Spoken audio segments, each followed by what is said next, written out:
আমরা কথা শুনবো কাচারিঘাটের চিন্তাবিদ রফিক মিয়া।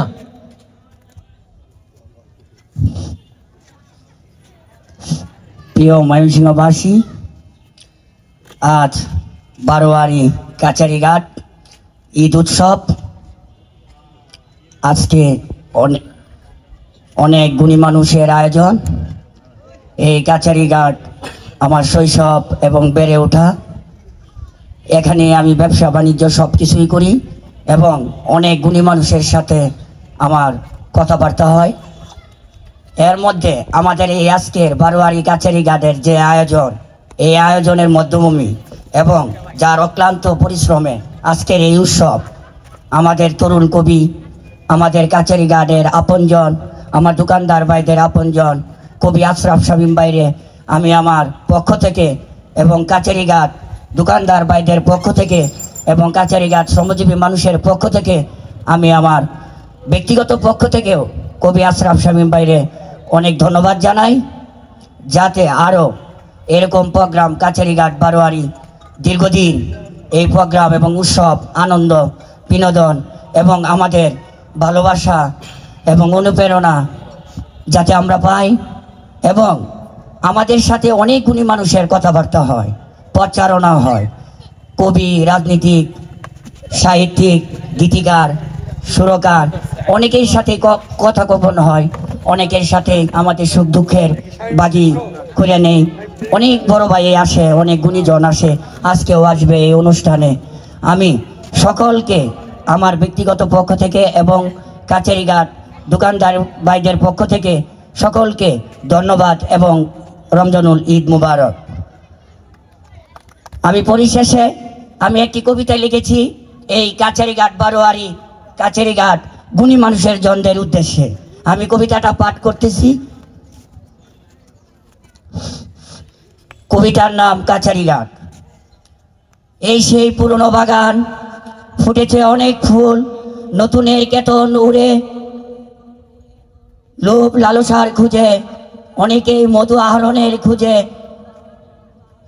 তুমি কি পাবে তরুণ প্রজন্ম, নেই তো সেই বাগানের পুরনো মালি। ধন্যবাদ। ধন্যবাদ ধন্যবাদ। আমরা এখন কথা শুনবো নাজমা আপার কাছ থেকে। নাজমা আপা।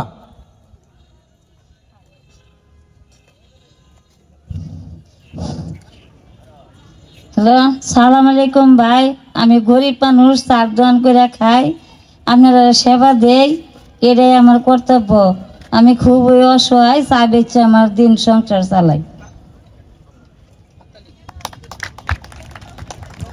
ধন্যবাদ নাজমা আপা।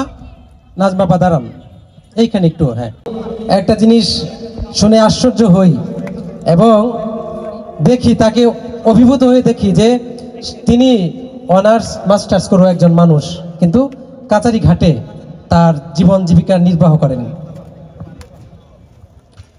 ধন্যবাদ শামীম ভাই আমাকে সুযোগ করার জন্য। অ্যাকচুয়ালি আমি অনার্স মাস্টার্স পাস বলে যে আমি সবার সাথে মিশবো না, কথা বলবো না, এরকম মানুষ আমি না।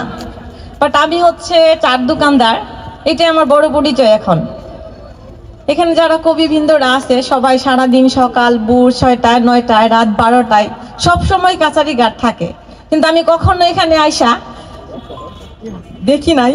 কিন্তু সবচেয়ে কষ্ট লাগে এটা যে আমার মতো একটা শিক্ষিত মেয়ে এখানে চা বিক্রি করে, কিন্তু আমার ভাগ্য নিয়ে আসছে এখানে। ভাগ্যের সাথে জড়িয়ে গেছে আমার কষ্টটা, তারপর আমি মাইনা নিছি, কারণ আমার এটা কষ্ট থাকলেও এখন আমার সুখ। প্রতিটা কবি সারাক্ষণ আশেপাশে দেখা যায়, বিশেষ করে আমার শামীম ভাই সকালে আসা জিজ্ঞেস করে নাসিমা আপা কেমন আছেন। একজন ভাইয়া, ওনার নাম আমি পুরা জানি না, নুরু ভাই, থ্যাংক ইউ। উনি হচ্ছে সকালে এসে বলে আপা কেমন আছেন, আসসালামু আলাইকুম। সবচেয়ে বড় কথা হচ্ছে উনি আমাকে আল্লাহর রহমতটা আগে দিয়া দেয়। তার জন্য আমার সারাদিন যতই ব্যবসা হোক না কেন, খারাপ ভালো হইলেও আমার ভালো লাগে, কারণ প্রতিটা কবি সবাই ভালো। এত ভালো কবিদের সাথে যে আমি কখনো আসা কথা বলতে পারবো, এখানে এসে দাঁড়াইতে পারবো, এত বড় সুযোগ আমার দিবে আমি বুঝতে পারি নাই। আর আমি কখনো চিন্তাও করি নাই যে আমাকে এত বড় সুযোগ দেওয়া হবে কথা বলার জন্য। আমার পাশে আমার একটা আপা আছে, উনি অনেক বড় মানুষ, অনেক বছর যাবত এখানে থাকে। আমার বাম পাশে একটা ভাইয়া আছে, উনি খুব গুণী মানুষ, ওনার হয়তো বা কাচারি ঘাটটা, তার এটাই বাড়ি, এটাই ঘর। আমরা সবাই যারা আছে এখানে ভাই বন্ধু, 4 হোস্টেল যারা আছে, 4 স্টোরে যারা বসি, সবাই আমরা ভাই বন্ধু, কেউ কারো পর না। একজন আরেকজনের বিপদে অবশ্যই সহযোগিতা করি, হয়তো কেউ কম কেউ বেশি, ব্যবসা সবাই করি, ছোট ব্যবসা করি, কিন্তু 4 দোকান করলে সবাই সবার ভাই বন্ধু। পাশাপাশি আমাদের কবি ভাইরা যে আমাদেরকে সময়টা দেয়, এটা তো আমাদের জন্য অনেক কিছু।